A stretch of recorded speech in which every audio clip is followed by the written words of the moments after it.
స్తోత్రం దేవా, జీవం గల తండ్రి, గొప్ప దేవానికి వందనాలు స్తోత్రాలు చెల్లిస్తున్నాం. పరిశుద్ధాత్ముడా, ఎక్కడిద్దరు ముగ్గురు నా నామమున గుమిగూడి ప్రార్థన చేస్తారో వారి మధ్యలో ఉంటానని వాగ్దానం చేసిన దేవుడు. ఇద్దరు ఏకీభవించి ఏది అడిగితే అది అనుగ్రహించే దేవుడు.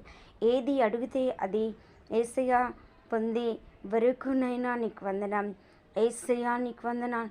నువ్వు కృప చూపే దేవుడు తండ్రి, నీకు వందనాలు. హెబేజు రోదనతో ప్రార్థించినప్పుడు తనను దీవెనకరమైన పుత్రుడిగా చేసిన దేవుడు. హెబేజీ ప్రార్థన ఆలకించిన దేవుడు. తన రోదన అంగీకరించి తనను విడిపించిన దేవుడు. తన ప్రార్థన విజయాన్నిచ్చిన దేవుడు. తన శ్రమలు తనుకుంటున్న ఆటంకాలు తొలగించినైనా యేసయ్యా నీకు వందనాలు.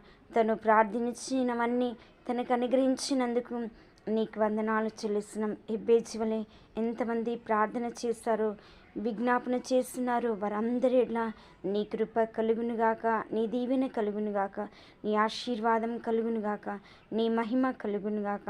నీ ఆశీర్వాదాలను కుమ్మరించు, నీ అభిషేకాన్ని కుమ్మరించు, నీ దారుణమైన నీ సన్నిధిని కుమ్మరించి తండ్రి, ఇది మొదలుకొని కృపతో నింపునైనా నీ సన్నిధితో నింపురియా సీకందర హై గ్లోరియా సీకం.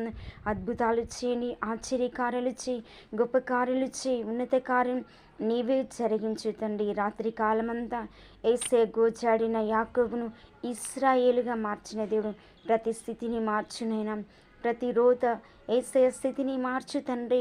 యేసయ్య హెబేజును మార్చిన దేవుడు పరిశుద్ధాత్మ తండ్రి. యాకోబును మార్చిన దేవుడు పరిశుద్ధాత్మ తండ్రి. యేసయ్య సౌలును పౌలుగా మార్చిన దేవుడు పరిశుద్ధాత్మ తండ్రి. లూదియా స్త్రీని మార్చిన దేవుడు ప్రభా. సమరయ స్త్రీని మార్చిన దేవుడు. అనేకులను మార్చండి, నీ సొత్తుగా చేయి, నీ స్వాస్థ్యంగా చేయి, నీకు స్వకీయంగా చేసి వారిని దీవించి ఆశీర్వదించమని యేసు నామములో ప్రార్థించి వేడుకుంటున్నాం తండ్రి. ఆమేన్.